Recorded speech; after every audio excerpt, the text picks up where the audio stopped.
Alright. This is gonna be a little tutorial on FL Studios for my one of my buddies, Kaza. So Kaza, here's a little tutorial for you since you're having a hard time with it. Okay. As you may, and for the rest of you guys who have this program and don't know how to use it that much, I'll show you guys a little tutorial. Okay. On the side, you guys should already know this has all your sounds and your everything basically, and they got voices, the pre-recorded voices, and you can go all the way to the bottom, which is about here. I have everything collapsed already, but you have to look for this over here, which is speech. This is how I make all my sounds and all those robotic voices you hear playing at the end of my song, of my remixes, which would be right here. If you guys could hear that, I'll make it a little louder. But yeah, here. And I have some sound effects I made for my computer, which would be when my computer turns off. System shutting down. Good day, sir. My computer will make that sound I made.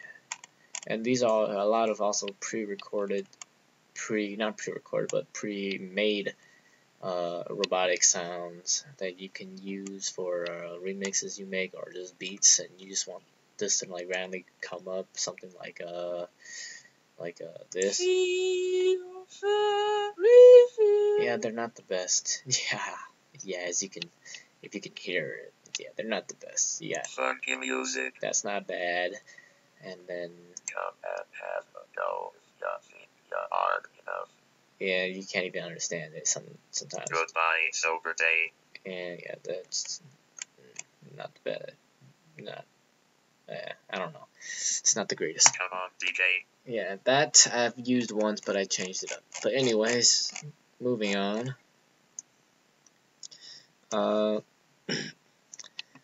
You have to go. This basically has everything from your past history, your last resets, patterns, and all that.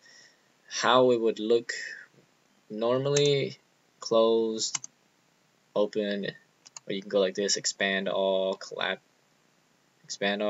all, smart find. In order, if you want to look for something, go to browse smart finder. Let's say you want to look up like the DNC, which would be dance beats, and then just look up DNC if you want to look up something with a dance beat, and then it'll bring you to the like dance clap and then hip hat, or let's see, somewhere there's the drum kits, for all your beats, and here's all the DNC clap stuff when you're looking for it. Remember, smart, if you don't want to like drag and look through all this, if you don't want to look through all this, you can just go straight here if you remember what you used last. And if you want to open up an old file, you can press Alt-1 for your most previous file, and everything you worked on previously is all saved on your recent projects. Also, if you let's see, because this is FL Studio 10, just I should have said that before, but yeah, this is FL Studio 10, and this video is probably not the greatest tutorial, but I'm sure first tutorial video, okay. But here, let's just go straight to the little editing.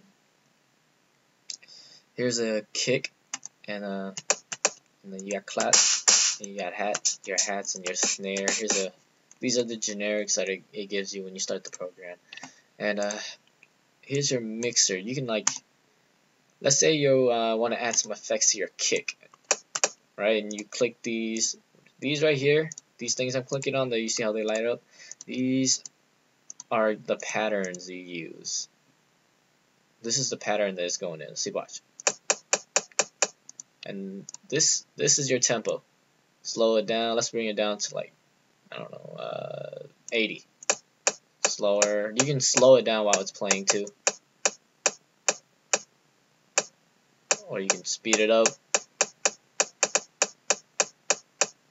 Yeah, you just click here and then bring it up, drag your mouse up and down and it'll slow it down. But let's say you want to add some effects to this, or you want to change it up a bit. You go to link selected channels. Yeah, you right click, link selected channels, and then to this track. Remember that you have to highlight this right here. These are the tracks. You see that green light? This tells you which track you are on, or which track you highlighted basically. And you have to highlight this before you can link the track to this mixer. And you link it and it'll change. Yeah, it'll change from insert 1 to whatever this was. For me, it's gonna be kick, because that's the kick. Anyways, if you want to edit it, you can just play it. Let's speed this up a little bit. And then this right here, this controls the sound. Well, not really the sound, but basically, like, how do I explain this? Kind of like a little equalizer, kind of, in a way. I don't want to tell you guys the actual name because you guys aren't going to understand it, but this basically controls, like, if you were to bring this all the way down here, this would be your bass. You can bring the bass up, or down, or up. And this basically, you play around with it, make it sound. You want more bass, you bring it down more to the left. If you want more treble, you bring it up to the right. See how the treble went up? And this brings it down to more bass and more.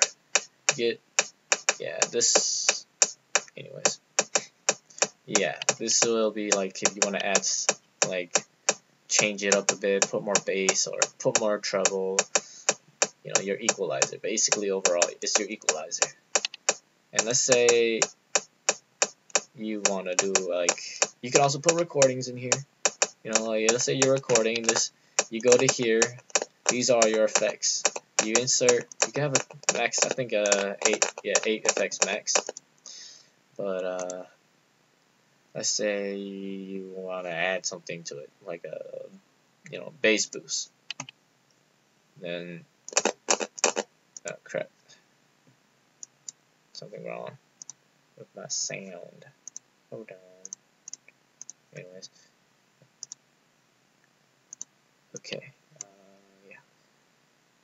So you guys got that, hopefully.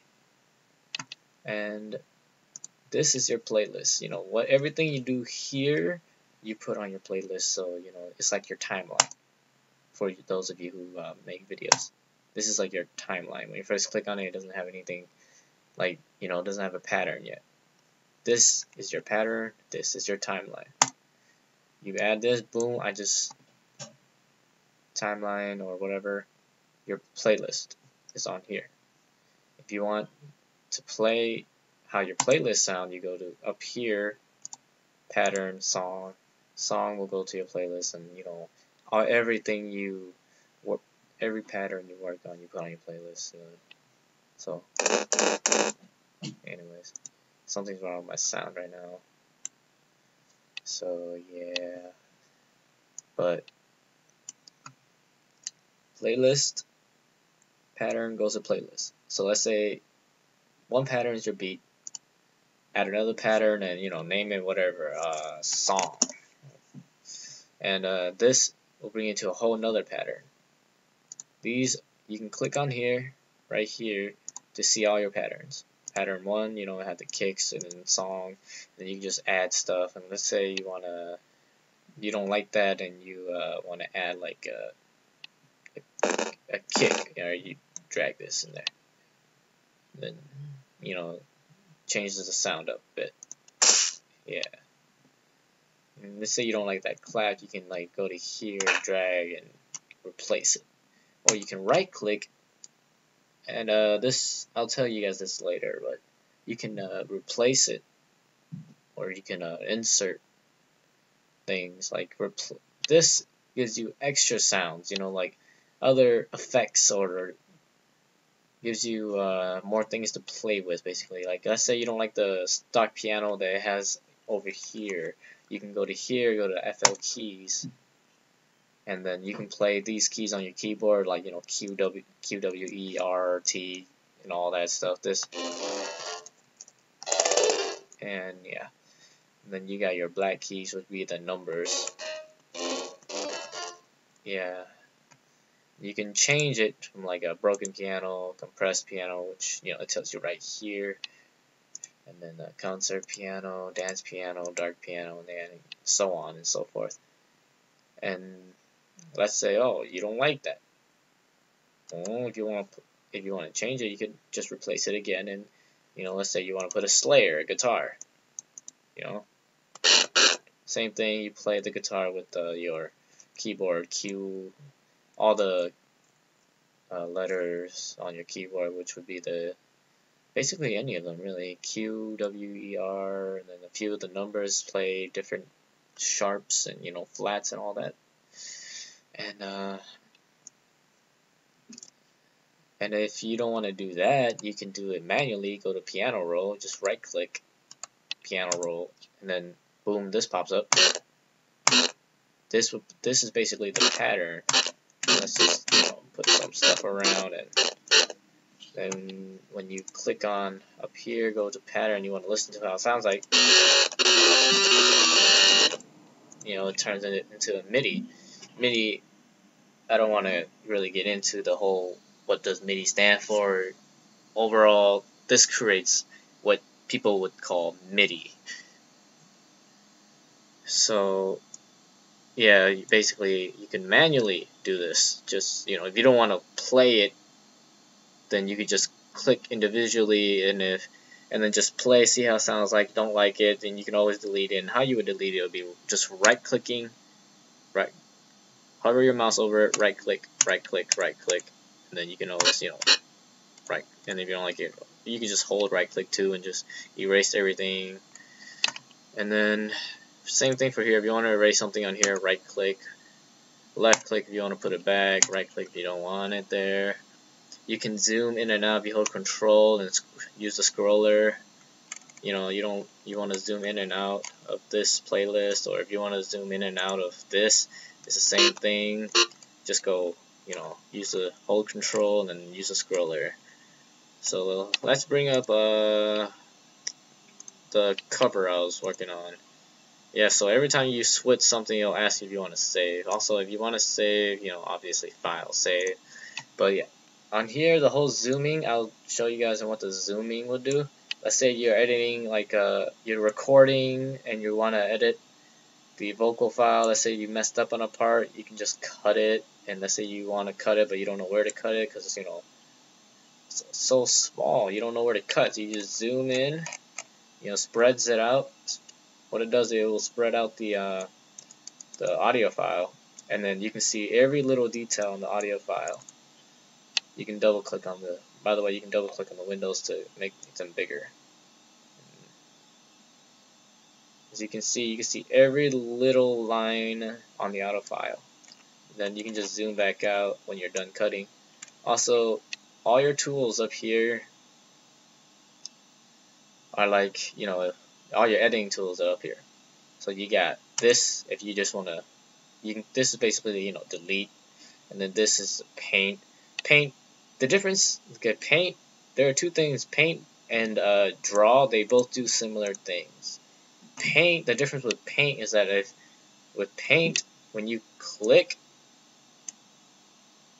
it shows up highlighted already, compared to draw. When you click, as you can tell, it's not highlighted. And you can tell it's highlighted when it's red like that.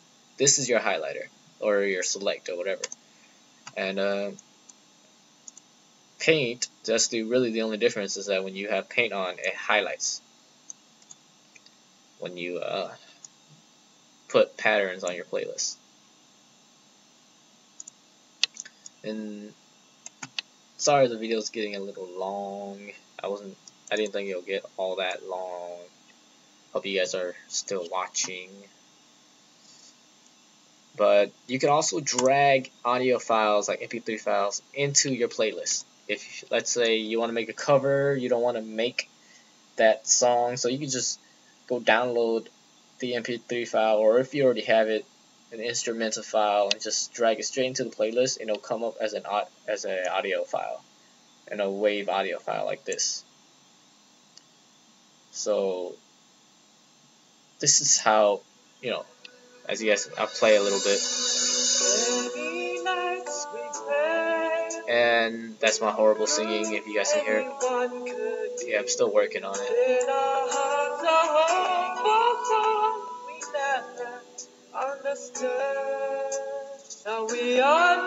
As you can see, I did a lot of cutting and editing, and where I messed up a lot.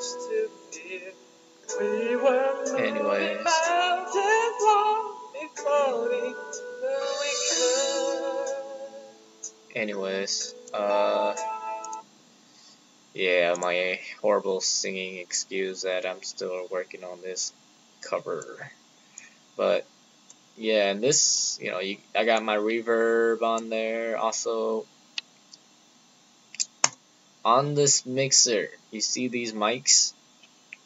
If your laptop or desktop have whatever, let's say your laptop has a built-in speaker, you click your input, audio input, and you know it'll show you the options you have for your input, and then your output you don't have to worry about because there's already the master volume, which would be this. See how that M's right there? This is your master volume, and it already has an automatic output, so you don't have to worry about the output. This is your master volume, so like overall master volume, so this already has an output for every single track or insert, whatever track. And you never or rarely would ever put any effects or really anything on the master. You know, mine might have popped out like that because it kind of messed up a little bit, but also a little heads up, when you guys do insert something and you insert it to a wrong channel and you don't want it there, the name will not change like back to insert 1 or insert 2 or whatever. It will stay the same name, but it will change the track, but the name will still be the same, so you're gonna have to like manually change it. Here's a way you can manually change it. Just right click, and then you can just rename and then recolor. You can also change the color and stuff, but yeah, if you want to rename it to whatever you insert in here. You know, you have your volumes right here. But yeah, if you want to record and you have a mic, just click input, and this is your audio input because you know you're inputting audio through your voice through the mic. Also, when you're done, these up here, you have your save as or save whatever and undo, redo on all this. You guys, there's shortcuts, and I don't want to really get into the whole shortcuts. You guys could figure that out. It's not that hard. Anyways, but if you do finish, you just click on here, similar, and if you want to, let's say you're actually done, you want to turn to MP3 file, down here, save as type. Anybody, if you guys have done some sort of saving, like for like photo editing or something, it's similar to that, except you just find like the file version you want it as, MP3, WAV. FLP is, you know, the file project file that, you know, if you save and you still want to edit it, that's what the FLP files are. Anyways, hope that helped you guys a bit, I guess. It's a little long for a video, a little tutorial, but yeah. So Kaza, I hope that helped you out a little bit. It's like 20-minute long video. Yeah. See ya.